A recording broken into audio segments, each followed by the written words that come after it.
Welcome back, y'all. It's Sports and Spirits, and I'm here with Josh. and I'm Steve. Little random intro there for you. Yeah, Changing a little it random. up. Yeah, change it up. Yep. Why not? We got a lot coming on.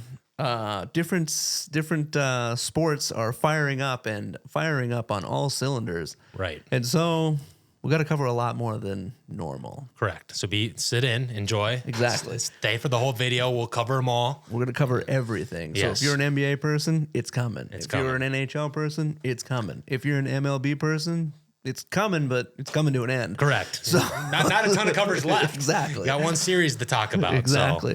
So. Also, stay tuned. Later, we're going to be covering the Spirit of the Weekend. We're looking at Bombergers, the 2025 limited edition from our friends at Michter's. Just love those guys. I think like 3 of the last 4 videos have involved a Michter's product. So they're just top of mind right now, and they're releasing some bangers. So stay tuned for those. For sure. Let's jump right into it. Yeah. NFL. Yeah. So as you guys are watching this video, we're going to be seeing Thursday Night Football. So you will have the Chargers hosting the Vikings. And what will be a matchup of 2 teams coming off some tough losses. Yep. Some question marks around the health of some of their players. But really just begs the question on whether or not either one of these teams are legit. You know, like, well, if you're a diehard Vikings fan, you know that we're never legit. So right. And so I think this is a game that I don't know which team it needs to be more of a must win for. Right. I think this is a must win for both teams in their own respective regard. Right. But I think for how good the NFC North has been so far this year, being that we're the only team that lost this week. Right. The Vikes, this is almost a must win to be a team that even potentially can get in as a wild card. And if you want to just keep morale up and the fan base is excited Right. about everything, it's like you got to win this thing for so many reasons. 100%. I think this has got the makings of it could have 2 extremes. I think this could be a very, very tight, low scoring game. Yep. Depending on the efficiencies on offense. If our defense can wake up. Bingo. But it also has the makings of it could easily just as well be a shootout. Oh. Because I think the Vikes have shown they can move the ball. Yep.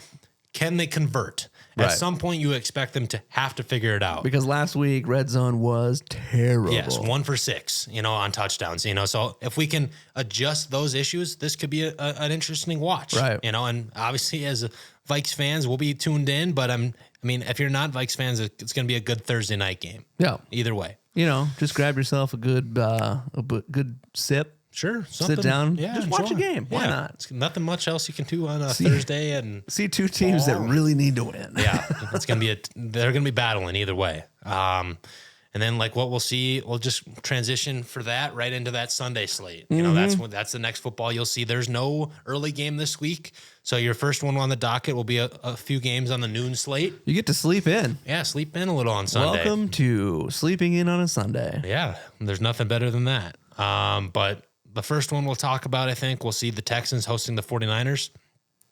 This is a matchup of some of the better defenses in the NFL. Oh, right on. I think this is one of those ones we talked about earlier where it's a very low-scoring affair. Yep. The concern on the Texans front, as we've talked about in the past, Nico Collins got hurt this past Monday night.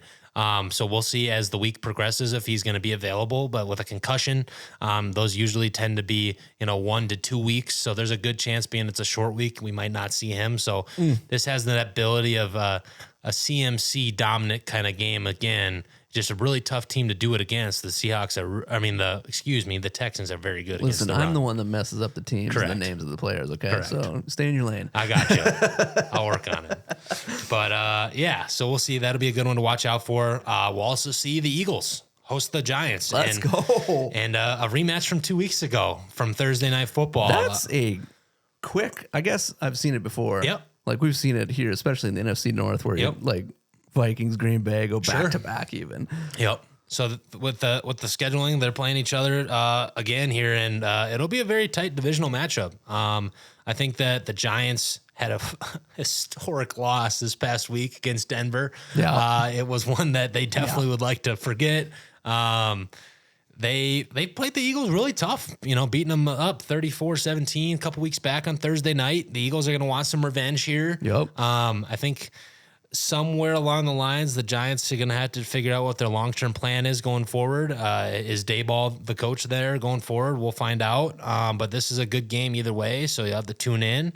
As well as on the slate at noon, you'll see the Ravens. And potentially Bears. Bears. They will host the Bears in the return of Lamar Jackson, hopefully this week. Oh, man. They could really use the bump. Can they win enough games to still be a playoff team from a 1-5 start? What do you think? It's not looking good. Yeah, I don't know. It's a tough division, to play, and they have a tough divisional schedule in regards to who they have to play the remainder of the season as well. I don't know that Lamar can really carry that. Yeah, it's tough. If there's a guy that can, it is him. Right. It is I him. don't think he can do it. I don't. Yeah. Like if there was somebody to do it, he'd Yeah. be the guy, but I Right. don't think he can do it. I just think their defense is so bad. Yeah. And they just have not had the ability to stop pretty much anybody. As much as the Ravens could put up 40 points a game, they could also give up 40 points a game on any given occasion. So it's good for some things, probably fantasy in terms of your Ravens That would be guys. great. That'd be good for you. But we'll see. It's going to be a tough road ahead for sure. And then let's transition right now next to the afternoon slot. Here we go. So you will see the Broncos. The history-making Broncos, host the Cowboys. America's team. In a matchup of high-powered offenses versus a strong defense in regards to the Cowboys offense versus the Broncos defense. Mm-hmm. The question is which one wins out in the end? That's where Denver's got that quick strike, but like you're saying, Dallas is physical. They are. They get it done. They get it done. On the defense, at least. Yeah, and the big difference here is that this is in Denver. I think that plays a huge role in regards to Dak. Dak, over the course of his career, has been significantly more dominant at home. Sure. And so when it comes to these big marquee matchups and stuff like this happens, these are the ones where you see Dak make a couple mistakes that are uncharacteristic. Yep. Turnovers, whether that's, accidentally getting a fumble or an interception or two. And the storyline's played out by now. It's been talked about for years and years and years. The altitude and all that type of stuff plays into that. And yeah, if you're used to playing down at sea level and your body's balanced to that, you're going to have some issues. Correct. Brain might not function where you want it to. Yeah, and I mean, a matchup that I love to see personally, just because I'm a fan of both these players, is going to be Patrick Surtain locking up, against CeeDee Lamb and George Pickens. I mean, you're going to see a combination of both. I mean, that's a must-watch matchup. That would be a film tape one for the next couple weeks on both players. Yep. It's going to be a fun one to see. That'll be a game for sure I'll be tuned into. No diggity. So, and then this is going to be the most talked matchup of the week. You heard it here first. You're going to hear it first here, but it's going to be your Sunday night game. Mm-hmm. You are going to be seeing the Steelers, led by Aaron Rodgers, host the Green Bay Packers. Oh, man. Anytime he's playing his former team, it's always going to be covered in the media. He's going to go down as one of the greatest quarterbacks to play the game. Yep. Arguably one of the greatest quarterbacks to play in Green Bay, him and Brett Favre, and Brett Starr.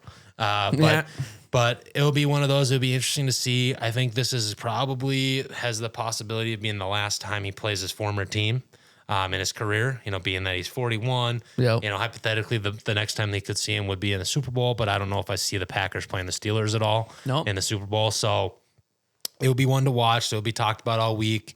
I think it will be a really close game. I think it'll be one of those games where you see a lot of running back usage, tight ends over the middle. DK Metcalf should have a decent game against the secondary that is Green Bay. Right. I actually kind of like the revenge story of Rodgers getting the win here. Yeah. As a Vikes guy, I'm always going to root against Green Bay. Yep. But I do think the Steelers, coming off that really tough loss against Cincinnati. Right. That's what I was just going to say is Flacco coming in there and kind of doing what he did. And I think is that going to be in his head? And then also being at home, it's like that nostalgia versus pressure type of a thing. Well, and Mike Tomlin's one of the better coaches in the NFL in terms of his career in regards to coming off losses. Yeah.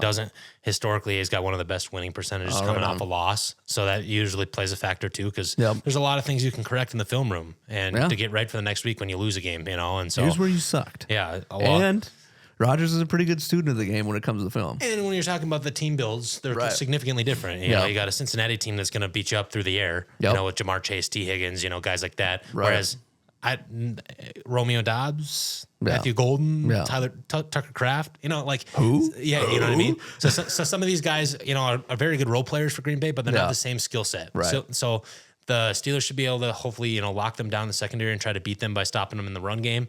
It's going to be tough. Josh Jacobs is really good. The Green Bay Packers are a good team, but it could be one that I think the Steelers could get this one done. There it is. So but definitely the one to watch. And then Monday night. Monday! As much as that was exciting, I think it's going to be the opposite in the game. I think for sure. With the Chiefs hosting the Commanders, what Do could you be. feel like this is a steamroll? This could be a legitimate steamroll, especially if we monitor throughout the week, going into the weekend when they give us an update on Jaden Daniels' hamstring injury and how long he might be out. Yep. I mean, a Marcus Mariota team with the Commanders, potentially with a couple of his receivers down. I don't like his chances going into Arrowhead and taking down the Chiefs. So Good luck. Be prepared on that. Could be a big, big, big game from Isaiah Pacheco. Yeah, and Taylor Swift might be there. Yeah, Taylor Swift might be there. So, but Isaiah Pacheco could have himself a nice day just because I think if they're steamrolling him, they'll run the ball a little bit. But Rashad Smith is a name to watch out for in fantasy as well. There we go. Boom. Yeah. Hot dang. That's got to be the fastest we've gotten through the NFL forecast. Just a record right there. We're breaking records here. Slightly biased. Got 6 teams on the bye, so less games to cover. Okay, that's true. There's less games to cover. That's true. So, Statistically, this should have been faster. and some of the games we didn't cover are just I don't love the matchups. You know, it just not big there's nothing to like grab your attention as a viewer. Like, oh my god, you know, that's who's playing. Oh my gosh, the Browns. Oh wait, they're on a bye. I know. So, but before we get into fantasy, we always got to give ourselves the benefit of a pour. There you go. And again, this is Bombergers. Yep. Coming from our friends at Michter's. Yeah. So, back in the day, if you missed our last episode, you should check it out. Yeah. But back in the day, a guy by the name of Something Shanks started a distillery. Shanks Distillery. Yeah. A few years later, turned into Bombergers Distillery. And then was purchased by Michter's and named the Michter's Distillery. But to pay homage to the founders and all of the history of the distillery, they come out with these releases once a year. They're limited. This is 2025's release of Bombergers, coming in at a beautiful 108 proof. Okay. You can definitely see the richness in the color. Yeah, it's definitely darker than our previous episode of Shanks. Yes. Which is, a little bit lighter. Yeah. Getting a lot of like some got some fruits on the nose. Yep. This is a nice dark fruit kind of this one's actually a bourbon, so. Okay. And you're going to get those, you're going to get a little more cherry. complexity. You're going to get that cherry, that maybe a little hint of an apricot. Okay. Barely. Could just be me being too close to my microphone. Who knows? But yeah, this also has all the other stuff, It's got your caramels. It's got your nice sweet oak. This one coming in at a little higher proof is going to have a little more, generally speaking, complexity. Not always. Right. Because you're introducing less water into the final product to get it down to the proof that you want it at. And so that generally lends to more complexity. Mm-hmm. And this one has a significant coating of the palate going on where it kind of lingers there for quite a while, which I tend to really enjoy. That kind of describes, in my opinion, a very complex finished whiskey. I'm right there with you. That's very rich. That is very good. Yeah. That is very good. It's got a nice sweet oak on the palate. Mm-hmm. It's got a beautiful sweet caramel note as well that goes right down the center of it. The coating of the palate, like you said, is so good. Yeah, it's good. It's almost got like a rich, like maple mid palate too. Yeah. Oh, there's a little maple in there. Missed it's just that like, one. Wow. Yeah. That's a tasty morsel. You'll hear that a lot if you watch the Rare Barrel Whiskey channel, where we get into a little bit deeper review on these two bottles, the Shanks bottle and the Bombergers, and you can watch that right here in this link, right about there, maybe. If I remember to put it in there. It's in there. There you go. But there it is. That's the bourbon of the weekend. It's a great one to sip on this fall. 100%. Fall weekend of football and all things sports. Sit down, pour yourself a glass on a rock if you want. This one I feel like would be good over a nice block of ice. Yeah. You could probably pull it off. Yeah, yeah. There you have it. We're going to get into fantasy football. Yeah. So a lot of people have enjoyed this segment on the pod. This is kind of one of those weeks that's kind of we're at that midway point. Fantasy football, we're 7 weeks through. So for most guys, this is kind of the turning point. And This is the start of the downhill to the end of the season. Correct. Yes. So this is an interesting week. You got 6 teams on a bye. That week. You got the Cardinals, the Seahawks, the Lions, Rams, Jags, and the Raiders.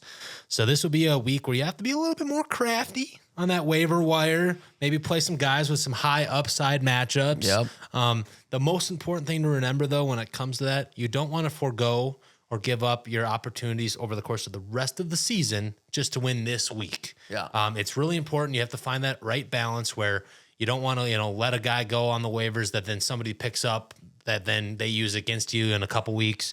You still have to be future-minded. Yeah, you still have to be future-minded, but also don't just give in this week, but field the best lineup possible with your respective team. If you got like 7, 8 guys on the bye, sometimes the strategy is to take the loss. Yep. And I've done it in the years past. I try to do my best to try to monitor what guys are by, so I stay away from that. But I've had teams where I've had 7 guys on a bye, and I was like, you know what? I'm going to put the guys that are on my bench in there. If I lose, I'm expecting it. Right. I don't care. But if I win the rest of the matchups, it doesn't matter. Yeah. So you got to be prepared with that. This week and next week could be your make or break weeks, depending on how well you play these big bye weeks. 110%. Yeah. I mean, this is the week that has the potential to be the lowest scoring week of the season. Yep. I mean, we've seen a lot of high scoring affairs, whether that's in the games or even fantasy matchups. Yep. I've had a couple 200 points games dropped against me in one of my leagues, and there's not much you can do about it. I finally won this last week. Yeah, you gotta, and I got just torched by a Monday night masterpiece, and so that's the only way to describe it. Fantasy you can't control.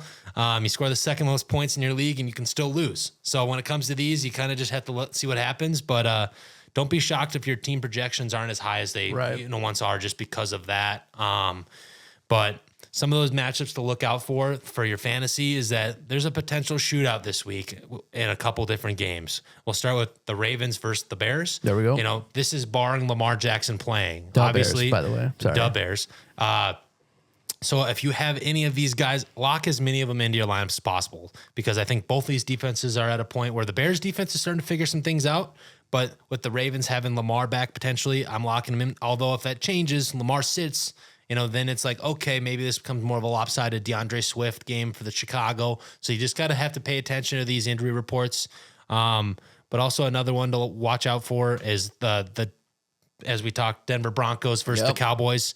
We think this is going to be one of those that's like either high scoring or low scoring, but it's going to be very fantasy relevant. And it will also kind of prove if last week was a little more of a lightning in a bottle event, or is Bognick's going to actually be able to step up to the plate and continue that? This is the defense to do it against 2 weeks in a row. The Giants and the Dallas Cowboys are 2 of the worst in the NFL. Yep. So I think, if I'm not mistaken, Dallas is actually the worst against the pass in the NFL. So this should be a lock-in matchup for Bo Nix. If you have him, you're playing him either way. This could be your game. Hopefully you didn't give up on him and sit him in a matchup against the Giants and he put up 40 points on your bench, but lock him in now. And so we've talked about it in the past as well with the Eagles. They have really struggled this year to run the ball. We expected a decline out of Saquon Barkley. They call it regression. Running for over 2,000 yards last year. He was on pace, to break the single season record. Yep. There's just tends to always be regression with that, as well as the aging of the running back that plays a factor too. Yep. So be prepared for a more balanced pass attack. I mean, we saw, the Eagles against the Vikes this past week really light it up through the air. And this is a game against the Giants that they want their comeuppance. They want their comeback. This is a team that shocked them on Thursday night. I think this is one of those that I think the Eagles show that they're still a team to be in contention in that NFC. Yep. So lock in as many of those receivers, especially for this coming week. We'll talk about weeks going forward as you can. I think another big weeks ahead for both of them. Right. So exactly. There you have it. Yeah. That's this coming week in fantasy football. So if you have any more questions, feel free to drop them in the comments. We'll try to answer them as we can. Start sits, who do I play? Do I like this trade? Let us know. Yep. We'll give you some insight. Here. Yeah. Let's get to them feeder teams. Yeah, this is probably the least loaded schedule going into a weekend that we've seen. Seems pretty soft. It's pretty soft. We got 13th ranked Oklahoma hosting 8th ranked Ole Miss. This is a matchup of 2 teams that are trying to stay in that playoff contention. Yep. They're right there, right on the cuffs. Ole Miss has kind of been falling off lately. Yeah, I mean, to drop from 5 to 8 though, that means that the consensus ranking is that they still hold have you something. Yeah, and they hold you at a very high accord. Yeah. Which is nice. Oklahoma, has had their ups and downs so far this year. This can be a really close game, I think. I think it'll be one to watch. Oklahoma's defense is really good. So I think it has a chance to be one of those field goal matchups, where it's really, really close scoring at the end of the game. So definitely one to tune in for sure. See if Ole Miss has shored up some of the holes that were shown a few weeks back. Correct. Yikes. Yeah. So there you have that. And then in another ranked matchup, you have 10th ranked Vanderbilt hosting 15th ranked Missouri. This is, in my opinion, a matchup that will potentially eliminate a team from the playoffs. Ooh, I do think that I think if one of these teams loses, depending on the outcome of the game, unless it's like a late game field goal, it probably eliminates them from the playoff contention, in my opinion, entirely. I mean, that's the thing is in college football is you're going to have tough schedules every week. And when it comes to the top 12 teams at the end of the season, what they want is they want the top 12 teams that are battle tested and win the big games. Exactly. You don't want a bunch of teams that are, 2 or 3 lost teams that lost all the big games, but then beat all the teams they should beat. Yep. You want to see the teams that, have beat all the ranked opponents. The people that are making these schedules and matching all these games up, they're not idiots, okay? They want to make some money. Yeah. And so they're going to make sure the best are playing the best when it comes to the end. Yeah. I mean, yeah, you're going to see, like in the SEC, you're going to see ranked matchups every week. Got another one with, 20th ranked LSU hosting 3rd ranked Texas A&M. Shout out Livy Dunn. Yeah, Livy Dunn. The big Livy Dunn guy over here. Big Livy Dunn guy. But Not really. I just know she went to LSU. But yeah, either way, this is a matchup that is absolutely must win for LSU. I mean, it's must win. If they have any hope left in this season in regards to even having any chance of being a playoff team, this is a must win. I know that they play Alabama later in the year, so they're going to have to win both of these games against top 5 teams. Not going to be an easy task, but being at home, that usually tends to be an advantage. So this could be one of those where we talked about earlier in the year that these ranked teams that are undefeated, but have had some softer schedules are going to start seeing these big matchups, and they could potentially lose one, And this is a game I think Texas A&M probably aren't even going to be favored in potentially, and if they are, barely by much, maybe 1.5 points, 2.5, Which is crazy. Right, being an undefeated number 3 team. Right. But LSU at home is a different ball game. Yep. I've always said playing in Baton Rouge is one of the toughest atmospheres. It's hostile. They That's are true. going to be chanting against you. It's going to be the loud. Bayou. The Bayou. That's yes. the Bayou, baby. And so I think this is one that if LSU can manage to get a W, which they historically have not won the big game, they could put them back in that mid-teens, with the rankings, and hopefully maybe try to sneak in that back end. It's gonna be tough with that schedule though to finish the year. Right. So we'll see. It'll be a good one to watch. Here's the thing about Texas. Yes. You can think you're tough by wrangling a longhorn. Right. But until you have stuck your bare hand, in a hole of murky water to go noodling, to have some fish bite on you to get it out, that's a real man. Correct. That's totally different. Freaky. Totally different animals there, literally. Freaky. But yeah. There it is. And then this week, I love to do it. I like to do it every week. I called it this past week, but we will see Iowa State hosting 11th ranked BYU, and what is BYU being an undefeated team, and what I believe will be the upset of the week. The upset of the week. BYU's done. You kidding me? They're losing. They're losing. Wow. Dropping off a cliff. Yeah, Iowa State, the Cyclones get the job done. It's got a makings of one of those that like people are overlooking this game entirely. They're looking over Iowa State. They were a really good high ranked team to start this year. Yep. And it just happens to be, I think this is one of those that I think you could see that upset that most people don't see coming. Yep. And I'm just calling it before it happens. Torch them in the comments if you don't agree. Yeah, if you don't agree, if you're a BYU supporter, give us the reasons why they're going to win. Yep. But I think this is the one that we watch out for and talk about later as being the upset. So There you have it. yeah. Let's knock some more balls out of the park. Right. Yeah. So if you're tuning in now, you've seen us cover pretty much the entirety of the playoffs. If you want to check back on some of our thoughts as we checked back some few past videos. Yep. But right now we're going to talk the World Series. It's set. We're starting. We got the Blue Jays taking on the Dodgers, and I am correct here. The Blue Jays will be playing their first World Series in 32 years. 32 years. Dodgers trying to go back to back.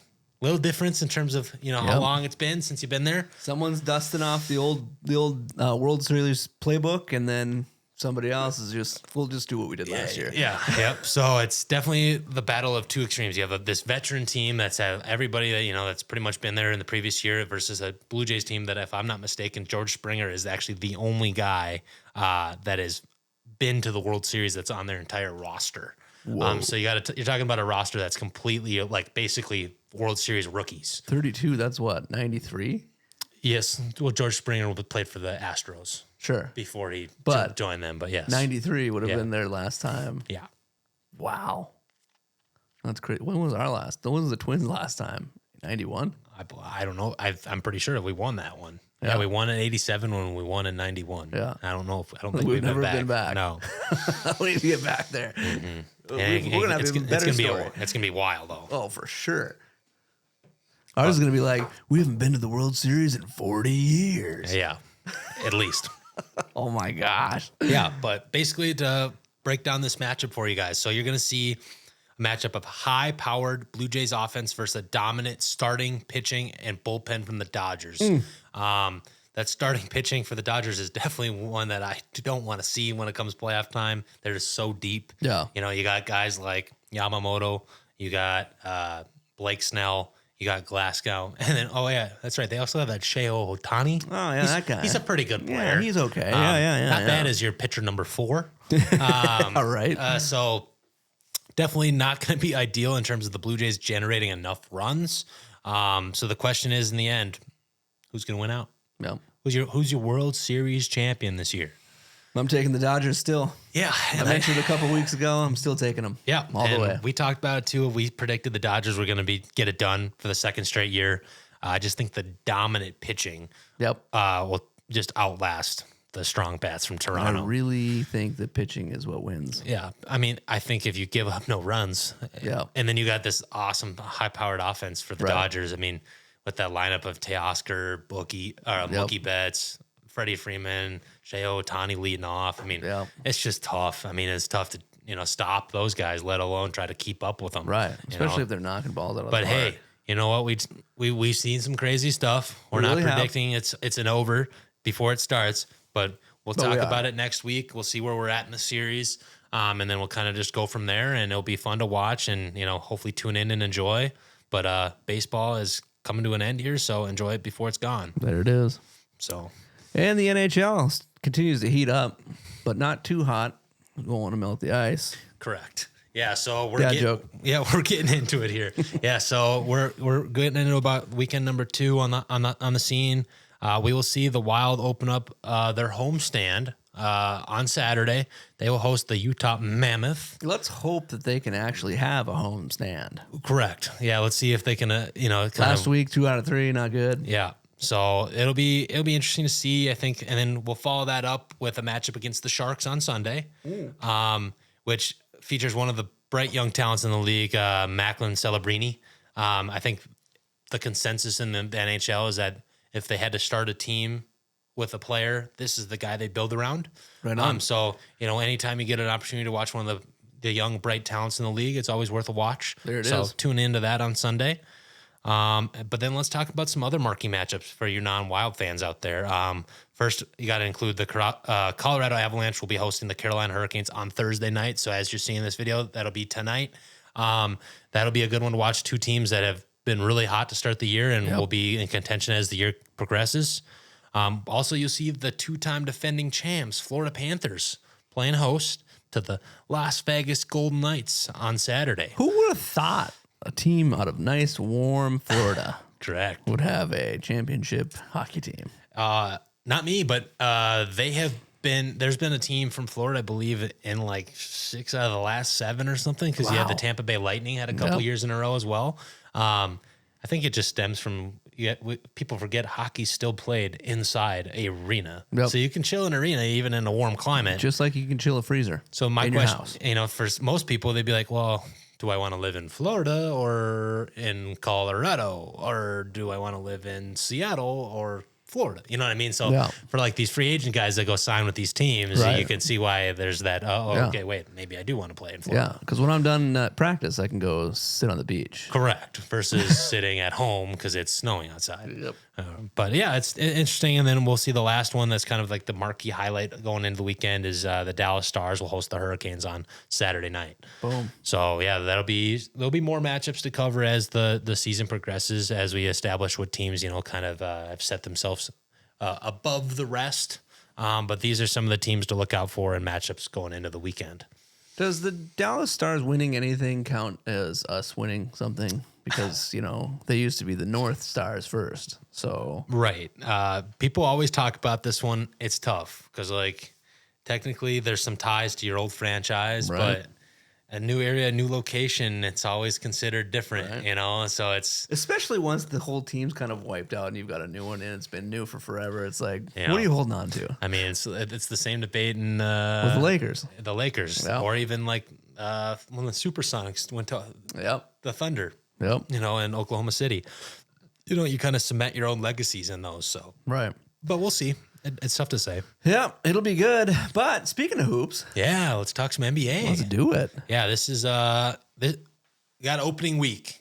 So after as you're watching this on video, we saw the Timberwolves open up their season Dang Skippy, they did. on Wednesday against Portland. So we'll cover some more of their matchups as this progresses. But let's talk about some of the ones I think will be the ones to look out for starting on Thursday. The Pacers will host the Thunder in a rematch of last year's finals. That'll be one to tune in for. I mean, obviously the team makeups are a little different. Tyrese Exciting. Haliburton being out. But that'll be, whenever these teams play, they'll always be tied together, when you play a finals the previous season. Right. So that'll be one to watch. Also, gotta love a game at Madison Square Garden. You really do. So You've ever been? I have. God dang. I have been, yeah. Let's So, go. yeah, I have. I saw a game this past year when the Knicks took on the Bucks, and it was an awesome sight to see. You said there was quite the energy in that building. It was electric. Yeah. Karl Anthony Towns had 30-something points in the first half. He couldn't miss. And whenever you're beating down the Bucks and Giannis can't play well, it's pretty fun Yeah, to watch. no doubt. But yeah, it was a good one. But yeah, you'll see the Knicks host the Celtics at MSG on Friday night. So definitely want to tune in for. They always play each other tight. Jaylen Brown is going to have to be really, really special this year for the Celtics for them to have any kind of chance at, having a good record, let alone making any kind of playoff run, with Jason Tatum potentially being out for majority, if not the entire year, with his torn Achilles. Yep. So he'll be a guy to keep an eye out for. And then you got the Lakers, Let's just talk about teams that have left our city and gone Right? somewhere Yeah, else. we just talked about them. There it is. And they're actually taking on your Minnesota Timberwolves That's on right. Friday. So they'll be hosting the Timberwolves on Friday. It's going to be one to watch out for. You always are going to have this matchup. It's been talked about for years. Luka Doncic versus Anthony Edwards. Whenever they square off, it's always a flamethrower between the two Yep. guys. I do like the Timberwolves odds in this one, just because it sounds like LeBron might be out for a little bit. So that'll be something to watch out for. But we'll see. How many more years do you think LeBron has? I mean, the truth of the matter is he has nothing left that he actually needs to continue to play for, Right. or prove. Yeah. The reality of the situation is he's done everything that cements him as one of the greatest players to ever play basketball.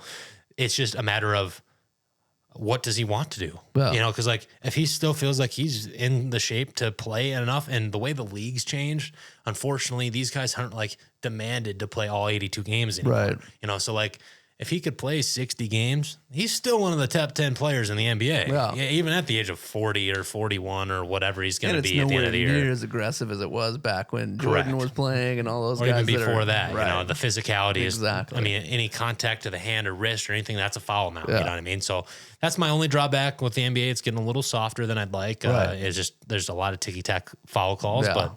but it's becoming more of an actor type of a sport because yes, it is. some of those fouls and some of those flops are just like, are you kidding me right now? Correct. Yeah, it's not my favorite, but we'll see the Hawks. They will host the Thunder on Saturday night. Let's go. And you're quoting me here on this. This is all recorded. This is going to be a fun finals sneak preview. What? Are you calling these guys for the finals? I think before the season starts, it's going to change as we progress, but these are the two teams that I think will see each other in the NBA finals this year. Wow. I think this is a finals preview. I'd love to hear you guys in the comments think what you think will be the finals preview this year, who your contenders are. But this is my take right here, right now. So that'll be a marquee matchup for What me. knocks the Pacers off the? I just know Halliburton. Oh, gotcha. No, Tyrese Halliburton. I mean, he had 4, That was it, huh? 4 game-winning buckets in that on their run. So when you lose your guy, that's your closer. It Yep. just makes it really tough in playoff time. I got you. So that just begs the question: Is Trae Young the guy? You know what I Right. mean? And because we've talked about in the past, I think he has the opportunity to be in that MVP contention this year. He's one of the guys that's most overlooked. But then we found out that he hasn't signed an extension with Atlanta. So we don't know if he's necessarily part of their long-term future or not. So we'll see how that season progresses. So, but yeah, and then we got the Timberwolves. Wolves back home. Got our home opener on Sunday against the Pacers. Dang. Pacers are in some marquee matchups this week. A lot of Pacers Thunder play this. Yeah, it's just, I mean, those are the ones that kind of highlight just in regards to their matchups. They're debuting their Trees jerseys for the first time in over 20 dang. years. The Timberwolves I love are. those ones. So that'll be sweet. I'll be sitting there watching it. He'll be there. Yeah, I will be there. Yeah. Game time coverage. Game time coverage. Yeah, I will be there. It'll be a fun one to see. And then we'll follow that up with hosting the Denver Nuggets the following night on Monday. Let's go. And a matchup against the Joker. And, it's probably 2 of the top teams in the West. Are you going to be on at that game too? Probably. Yeah, makes sense. So, but we'll see. It's going to be a fun one to see. Either way, that it's the NBA season's just getting rolling. We'll cover a lot of Timberwolves coverage over the course of the year, just naturally. But we'll cover some of these games and highlights them as we continue to grow and develop into the season, and some of these other ones kind of migrate away. Yep. So get ready. Strap in. Another exciting weekend of sports is coming up. correct. And, don't forget to like and subscribe. Like the video, subscribe to the channel, get yourself a good glass of anything Spirit related. Sure. Sit down, watch some games. Let us know in the comments which ones you're excited for and different things you might want to hear a little bit more coverage on. We're always happy to hear the thoughts and opinions of the fans out there. So definitely let us know, and we will see you in the next one.